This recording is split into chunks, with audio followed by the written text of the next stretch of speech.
The mansion stood at the edge of Pine Hollow, a crumbling relic from an era long forgotten. Matthew Carlisle had stumbled upon it almost by accident, flipping through listings on an auction site late one evening. The price seemed too good to be true, but the pictures were mesmerizing, a sprawling Victorian structure, its once bright paint faded to a muted gray, framed by an overgrown garden. It whispered of mystery, and though he wasn't sure what possessed him to bid on it, he woke up the next morning to an email congratulating him on his new acquisition. Standing in front of the house now, Matthew squinted up at the pointed gables and stained glass windows. The structure seemed alive, watching him as he unloaded the last of his belongings from the U-Haul. The crisp autumn air bit at his skin, but he felt exhilarated. His friends had called him reckless for buying a house sight unseen, but something about this place felt right, like it had been waiting for him. The first night in the mansion was uneventful. The creaks of old wood and the groans of shifting beams were a constant background hum as Matthew settled into his makeshift bedroom. Most of the furniture had been left behind, including a grand four-poster bed draped with faded crimson curtains.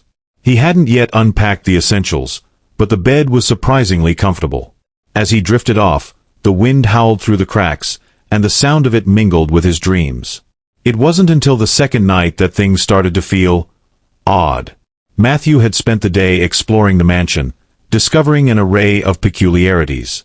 The house was riddled with secret compartments and strange mechanisms hidden in the walls. One room was lined with bookshelves filled with dusty tomes, their titles written in a language he couldn't recognize. Another contained a series of mirrors angled in such a way that they seemed to create an infinite hallway, stretching far beyond the limits of the house. There was a sense of intentional design to it all, as if the mansion's builders had meant for it to be more than just a home. That evening, after a long day of unpacking, Matthew settled into the living room with a glass of wine. The fire crackled softly in the hearth, and the faint scent of smoke and aged wood filled the air. As he sipped, he felt a strange sensation, a prickling at the back of his neck, like he was being watched.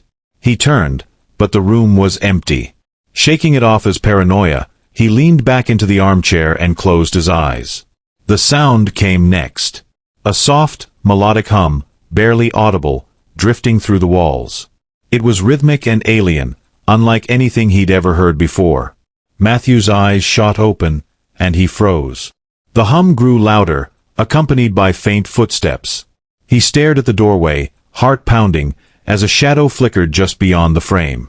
"Hello," he called out, his voice unsteady. The footsteps stopped. Matthew rose cautiously, setting his glass on the table.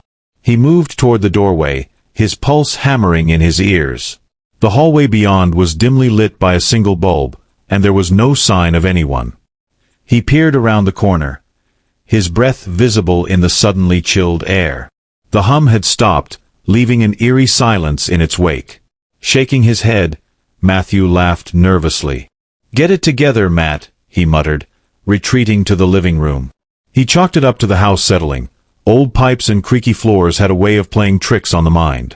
But as he climbed into bed that night, the sensation of being watched returned. It was stronger now, almost tangible, and no amount of tossing and turning could shake it. Eventually, exhaustion won out, and he drifted into a restless sleep. It wasn't until the following morning that he realized he wasn't alone. Matthew woke to the sound of faint movement in the adjoining room. The door to his bedroom was slightly ajar, and he could see a sliver of light spilling in from the hallway. He sat up, listening intently. The rustling grew louder, accompanied by the soft pad of footsteps. Summoning his courage, Matthew slid out of bed and grabbed the heavy flashlight he'd left by the nightstand. He tiptoed to the door, his heart racing. Slowly, he pushed it open and stepped into the hallway. The sound was coming from the study at the end of the corridor. The door was open, and faint blue light spilled out. Matthew crept forward, gripping the flashlight tightly. As he reached the doorway, he peered inside, and froze. A figure stood in the center of the room, bathed in an otherworldly glow. It was a woman, or at least, it appeared to be. Her silhouette was humanoid, but her features were strikingly alien. Her skin shimmered with a pearlescent hue, and her long flowing hair seemed to move as though caught in an invisible current. She wore a garment that clung to her form, its texture unlike any fabric Matthew had ever seen. For a moment, neither of them moved. The woman's eyes, large and luminescent, with irises that shifted through shades of silver and violet, locked onto his. Matthew's mind struggled to process what he was seeing, and his grip on the flashlight loosened. It fell to the floor with a clatter, breaking the silence. The woman flinched, her expression flickering between surprise and curiosity. Before Matthew could say a word, she spoke, or at least, he thought she did. The sound that emerged from her lips was melodic and layered, as though multiple voices were speaking in harmony. He didn't understand the words, but there was an undeniable intelligence behind them. What are you?" he stammered, taking a step back. The woman tilted her head, her gaze unwavering. She raised a hand, and the blue light surrounding her intensified. Matthew's instincts screamed at him to run, but he was rooted to the spot, mesmerized by her presence. The light enveloped him, warm and tingling, and for a moment he felt weightless. Then, as suddenly as it had started, the sensation faded. The woman lowered her hand, and her expression softened. This time, when she spoke, the words were in perfect English. "You live here now," she said, her voice smooth and resonant. "But this place is not yours alone." Matthew blinked, struggling to comprehend. "What do you mean? Who are you?" "My name is Aeryn," she replied, her gaze steady. "And this mansion is my refuge." Matthew stared at Aeryn, his mind racing to piece together the impossible. 1,000 questions crowded his thoughts, but none of them seemed to form into coherent words. The silence between them stretched long enough to feel like a lifetime. "This has to be a dream," he muttered under his breath. "It is not," Aeryn said calmly, her voice steady but carrying an undertone of curiosity. "Your mind struggles to accept what it sees, but I assure you, I am real." Matthew pressed a hand to his temple, feeling the tension build. How are you here? Where are you from?" Aeryn took a slow step forward, and Matthew instinctively took one back, bumping into the doorframe. She stopped, her expression softening as though she didn't want to alarm him. "I come from a place you would not know," she said. "Far beyond your skies, in a realm distant even from the stars you see at night." "An alien," Matthew whispered, almost to himself. "You're an alien." Aeryn tilted her head slightly. "Your word for it is crude, but yes. I am not of this world." He shook his head, trying to make sense of the surreal situation. "Okay, wait. How are you living here? And why does no one know about you?" "This mansion is unique," Aeryn replied, gesturing to the room around her. The faint blue glow that surrounded her pulsed subtly, illuminating the strange markings etched into the walls. "It is not just a structure. It is a bridge, an intersection between your world and the one I come from. 4 years, it has remained dormant, unnoticed by your people. Until you arrived." Matthew frowned, glancing around the room. "You mean, this place is some kind of portal?"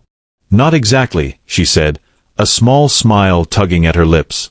"It is more like an anchor. It holds a fragment of my world here, allowing me to remain. Without it, I could not survive on this planet." The revelation left Matthew reeling. The idea that the house he had impulsively purchased was some kind of interdimensional hub sounded like something out of a bad sci-fi novel. And yet, standing here in the presence of this otherworldly woman, he couldn't deny the evidence before him. "So what now?" he asked, his voice tinged with a mix of fear and resignation. "Do you want me to leave? Is this some kind of territorial thing?" Aeryn studied him for a moment, her luminous eyes searching his face. "No," she said finally. "You are not intruding. In fact, your presence here may prove useful." "Useful?" Matthew echoed, narrowing his eyes. "What does that mean?" She hesitated, as if weighing how much to reveal.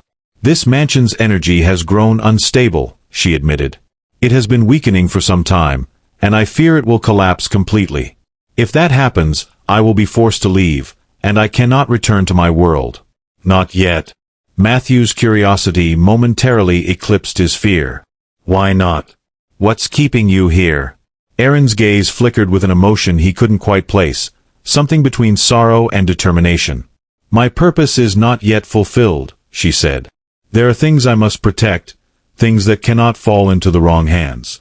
But to do so, I need this mansion to remain intact. Matthew crossed his arms, his nerves steadying as he latched onto the practicalities of the situation. All right, assuming I believe all of this, how exactly am I supposed to help? I'm not an alien, or whatever you are. I'm just a guy who bought a cheap house. You underestimate yourself, Aeryn said, a faint smile returning to her lips. The fact that you are here now, in this place, is no coincidence. The mansion chose you. Matthew blinked. The mansion chose me? It's a house, not a sentient being. It is more than a house, she replied cryptically. Its power is ancient and intertwined with forces beyond your comprehension. You may not understand it yet, but you have a role to play in its preservation. The weight of her words settled over him, heavy and disorienting.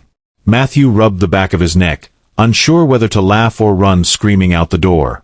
But something about Aeryn's calm, unwavering presence made him stay.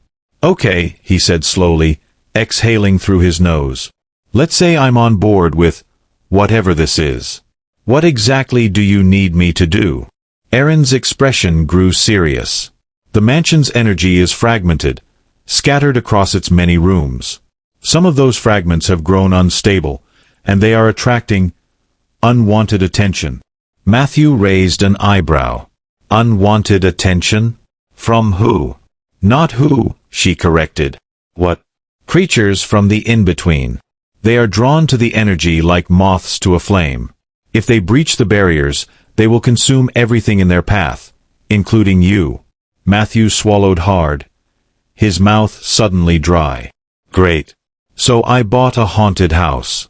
With extra-dimensional monsters. You will not face them alone, Aeryn said firmly. I will guide you. But we must act quickly. The longer we wait, the more unstable the mansion becomes. Despite the absurdity of the situation, Matthew felt a strange sense of resolve building within him. Maybe it was the way Aeryn spoke with such conviction, or the realization that he had already been drawn into something far bigger than himself. Either way, he found himself nodding. All right, he said. Where do we start? Aeryn's smile returned, this time carrying a hint of approval. Follow me, she said, turning toward the door. As Matthew followed her through the winding corridors of the mansion, he couldn't help but marvel at the way the blue light that surrounded her seemed to illuminate the walls. Strange symbols etched into the wood glowed faintly as she passed, like a trail of breadcrumbs leading them deeper into the house. Eventually, they reached a door that Matthew hadn't noticed before. It was ornate, with intricate carvings that seemed to shift and flow when he looked at them too long. Aeryn placed her hand on the door, and it opened with a soft hiss. Beyond was a room unlike any Matthew had seen in the house so far. The air felt thick, almost electric, and the walls pulsed with a faint, otherworldly glow. In the center of the room was a pedestal, atop which floated a shimmering orb of light. This is one of the fragments, Aeryn said, stepping into the room. It contains a portion of the mansion's energy, but it has become corrupted. Matthew frowned, eyeing the orb warily. Corrupted how? Before Aeryn could answer, the room seemed to shift around them. The walls darkened, and a low, guttural growl echoed from the shadows. A chill ran down Matthew's spine as something began to emerge from the darkness, something with too many limbs and eyes that glowed like embers. That, Aeryn said calmly, her voice steady despite the looming threat, is what we must stop. Matthew clenched his fists, his mind racing. He wasn't prepared for this. He didn't even know what he was supposed to do. But as the creature advanced, Aeryn stepped forward, her hands glowing with a brilliant light.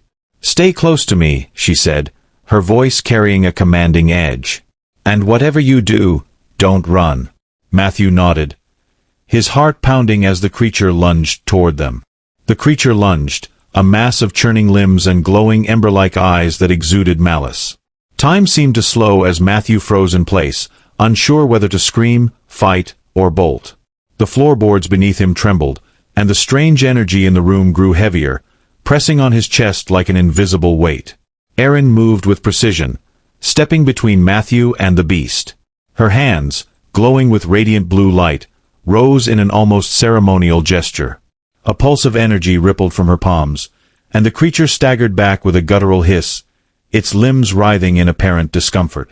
"It's feeding on the corruption," Aeryn said sharply, not taking her eyes off the creature. "I'll hold it back, but I need you to stabilize the fragment." Matthew blinked, his mind racing. "Stabilize it? I don't even know what that means." "You'll know," Aeryn replied, her tone calm but urgent. "The mansion chose you for a reason. Trust your instincts." Matthew's heart hammered in his chest as he turned toward the floating orb of light on the pedestal.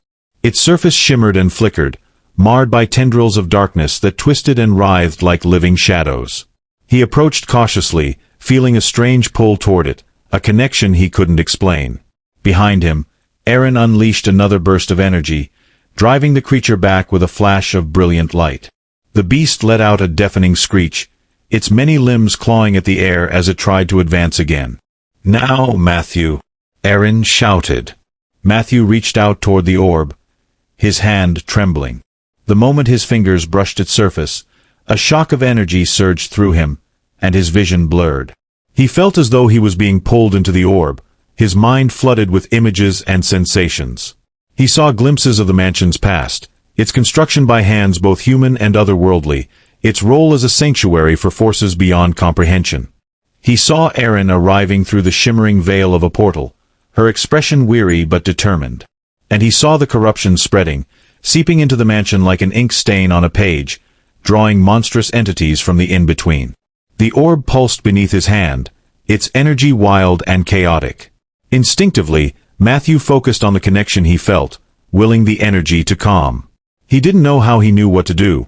Maybe it was the mansion guiding him, or maybe Aeryn was right about him having some kind of role to play. Either way, he pushed aside his doubts and focused on the light within the orb, imagining it untangling from the darkness. The shadows writhed and resisted, but slowly they began to retreat. The orb's light grew steadier, brighter, until it shone with a pure, untainted brilliance. Behind him, the creature let out a final, agonized screech as Aeryn unleashed a blinding wave of energy. The beast dissolved into nothingness, its form unraveling like smoke in the wind. The room fell silent, the oppressive energy lifting as the glow of the orb illuminated the space. Matthew stumbled back, breathing hard. His hand tingled from the contact with the orb, and his head swam with residual images of the mansion's past. He looked at Aeryn, who stood nearby, her expression both relieved and impressed. "You did it," she said, her voice softer now. Matthew let out a shaky laugh. "I don't even know what I just did." "You stabilized the fragment," Aeryn said, stepping closer. "You restored its balance. The corruption has been purged. For now." "For now," Matthew repeated, his voice tinged with exasperation. "You mean there's more of this to deal with?" Aeryn nodded, her expression serious. "The corruption has spread to other parts of the mansion. Each fragment must be stabilized, or the entire structure will collapse, and with it, the barriers that keep the in-between creatures at bay." Matthew ran a hand through his hair, trying to process everything. "So let me get this straight. This house is some kind of interdimensional anchor, and it's my job to keep it from falling apart while fighting off monsters from wherever they're from?" "Essentially, yes," Aeryn said, a hint of amusement in her tone. He let out a long sigh, shaking his head. "Unbelievable. I thought I was just buying a fixer-upper, not signing up for some cosmic battle." "You are not alone in this," Aeryn said gently. "I will guide you. Together, we can restore the mansion and protect its power." Matthew looked at her, his initial fear of her alien nature giving way to a reluctant sense of trust. There was something in her eyes, a sincerity that made him believe she truly did want to help. "All right," he said finally. "If this is what I have to do, then I guess I'm in. But you'd better not leave out any more surprises." Aeryn's lips curved into a small smile. "I will do my best." As they left the room, the mansion seemed to hum with renewed energy. The walls felt warmer, the air less oppressive, as though the house itself was grateful for their efforts. But Matthew knew this was only the beginning. There were still fragments to stabilize, creatures to fend off, and mysteries to unravel. And as much as he wanted to believe he could handle it, a nagging voice in the back of his mind reminded him that he was only human. Still, He couldn't shake the feeling that he was exactly where he was meant to be. The next few days passed in a blur for Matthew. He had expected to spend his first week in the mansion unpacking boxes, arranging furniture, and figuring out how to fix the creaky floorboards. Instead, he found himself plunging headfirst into a surreal battle to save the house, and possibly the world. Aeryn became his guide, though she didn't always explain things as thoroughly as he wanted. "The less you think, the better," she told him at one point, her tone calm but firm. "Instinct will take you further than logic in this place." It was maddening advice, but as he delved deeper into the mansion's mysteries, Matthew began to understand what she meant.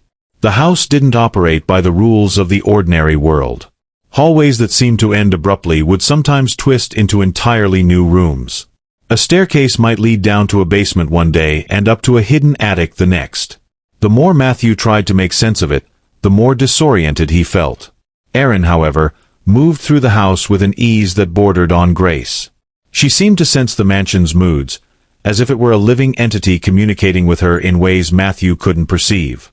She would stop abruptly in the middle of a corridor, her head tilted as though listening to some distant sound, then change direction without explanation. Matthew quickly learned to trust her instincts, even when they led him into parts of the house that made his skin crawl. One such area was the conservatory. Matthew hadn't noticed it during his initial exploration of the mansion, but Aeryn insisted they visit it on their third day of working together. The room was vast, its glass walls and ceiling shrouded in a thick layer of grime that filtered the sunlight into an eerie, muted glow. Overgrown plants spilled out of cracked pots, their leaves curling toward the ground like grasping fingers. In the center of the room was another fragment, a floating shard of light similar to the one Matthew had stabilized before. But this one pulsed with an erratic rhythm, its glow flickering like a dying bulb. Tendrils of darkness coiled around it, seeping into the surrounding plants and warping them into grotesque shapes. Matthew shuddered as he stepped closer. The air was heavy with the scent of decay, and he could hear faint whispers at the edge of his perception. "What is this place?" he asked, his voice hushed. "The conservatory was once a sanctuary," Aeryn replied, her eyes fixed on the fragment. "A place where the mansion's energy nurtured life. But now, the corruption has turned it into something twisted." Matthew frowned. "And let me guess, we have to fix it." Aeryn nodded. "The fragment must be stabilized. But be cautious. The corruption has taken root here, and it will not relinquish its hold easily." As if on cue, the shadows around the fragment began to shift. The plants rustled unnaturally, their movements too deliberate to be caused by the faint breeze drifting through the room. Matthew's heart sank as he realized they weren't alone. "What's coming?" he asked, gripping the flashlight he had brought along. "Something that feeds on despair," Aeryn said, her voice steady but low. "The corruption gives it form. Stay close to me, and do not let it touch you." The words had barely left her lips when the shadows coalesced into a monstrous figure. It resembled a human in outline, but its limbs were elongated and twisted, its body composed of writhing tendrils of darkness. Its face was an empty void, and yet Matthew could feel its gaze boring into him, filling his chest with a crushing sense of dread. The creature moved with unnatural fluidity, its tendrils snaking across the floor as it advanced. Aeryn stepped forward, her hands glowing with that familiar blue light. "Matthew," she said calmly, not taking her eyes off the creature. "Focus on the fragment. I will hold this one at bay." Matthew hesitated, torn between wanting to help her and the overwhelming urge to run. But he knew Aeryn was right. The fragment was the key to stopping the corruption. Taking a deep breath, he forced himself to move toward the pulsing shard of light. The whispers grew louder as he approached, filling his mind with dark, intrusive thoughts. Memories of past failures, moments of regret and doubt, all rose to the surface like oil on water. It was as if the fragment was trying to drown him in his own fears. "Focus," Matthew muttered to himself, his voice trembling. "You can do this." He reached out to the fragment, his fingers brushing its surface. The surge of energy hit him like a tidal wave, and once again he was pulled into a swirl of images and sensations. This time, the visions were darker, flashes of people who had lived in the mansion before him, their faces twisted in fear and despair as they confronted the same corruption. He saw the conservatory as it had once been, a place of light and beauty, and the slow decay that had consumed it over the years. The fragment's energy was wild and chaotic, resisting his attempts to stabilize it. Matthew closed his eyes, trying to block out the overwhelming noise in his mind. He focused on the memory of the first fragment, the way its light had steadied under his touch. He imagined the same thing happening here, willing the darkness to retreat. Behind him, Aeryn was locked in battle with the shadow creature.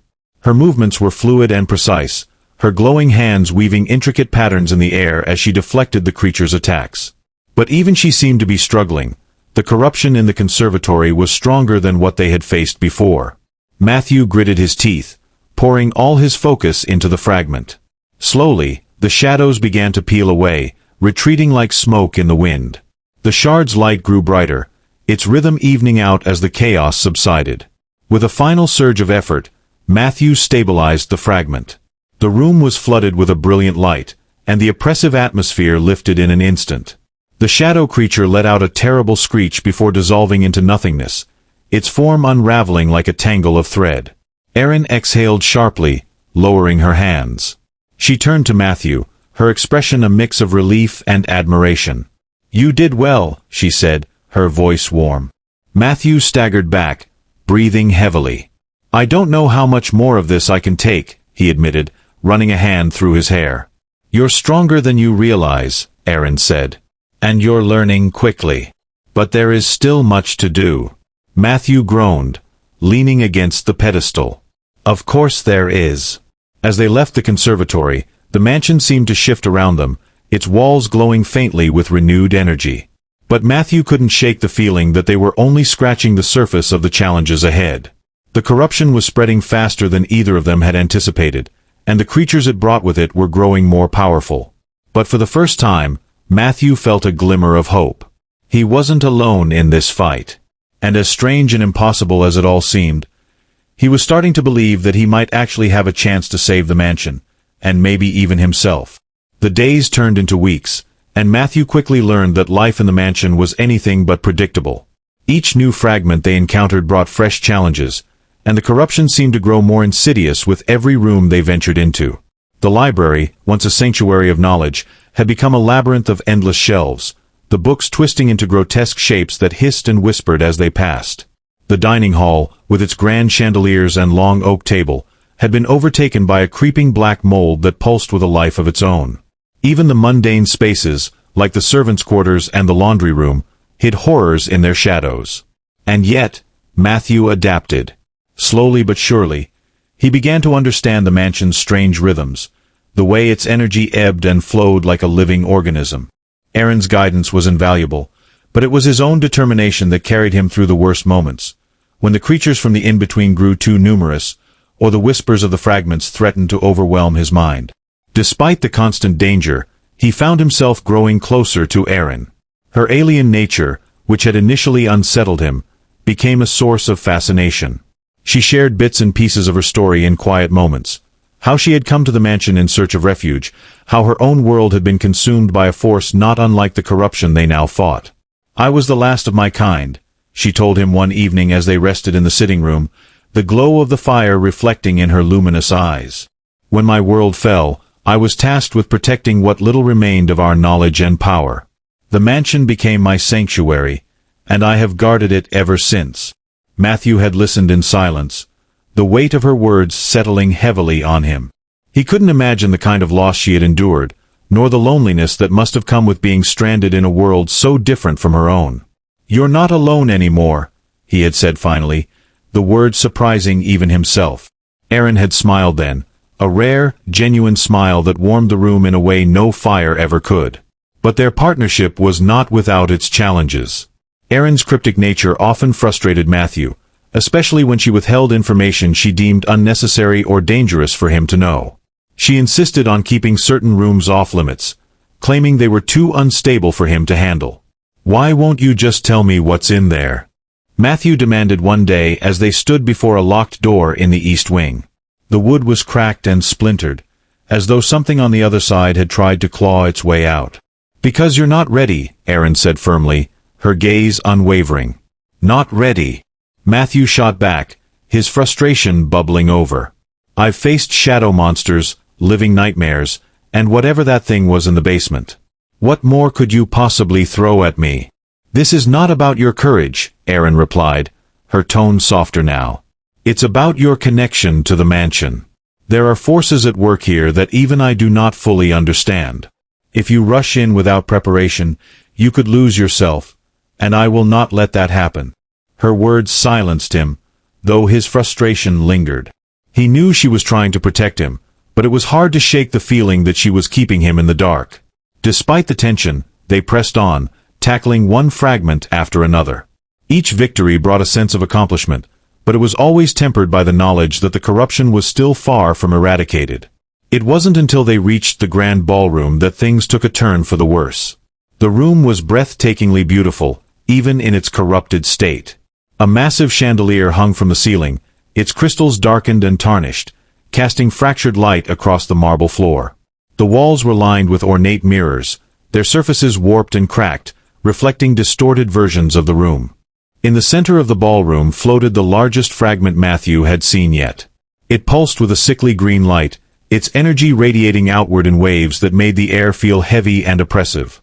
Tendrils of darkness coiled around it like vines, stretching out toward the edges of the room. Matthew felt a knot of unease form in his stomach as he stepped inside. "This one feels different," he said, his voice low. Aeryn nodded, her expression grim. "The corruption here is stronger than anything we've encountered. Be ready for anything." They approached the fragment cautiously, but before they could reach it, the mirrors lining the walls began to shimmer. One by one, the reflections within them came to life, figures stepping out of the glass and onto the marble floor. Matthew's breath caught as he realized the figures were identical to him. Each one wore his face, but their eyes were hollow and dark, their expressions twisted into cruel sneers. "What the hell is this?" he whispered, his heart pounding. "The mansion is testing you," Aeryn said, her voice tense.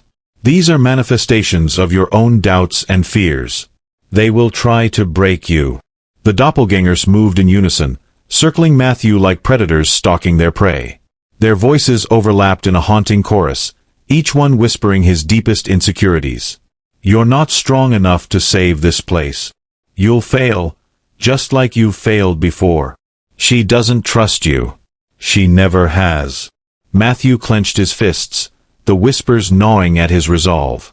He could feel his confidence wavering, the weight of their words pressing down on him like a physical force. "Matthew, listen to me," Aeryn said, her voice cutting through the noise. "They are not real. They only have power if you give it to them." He took a deep breath, forcing himself to focus on her words. The doppelgangers lunged at him, their movements erratic and inhuman, but Matthew stood his ground. He closed his eyes, shutting out the voices, and focused on the fragment.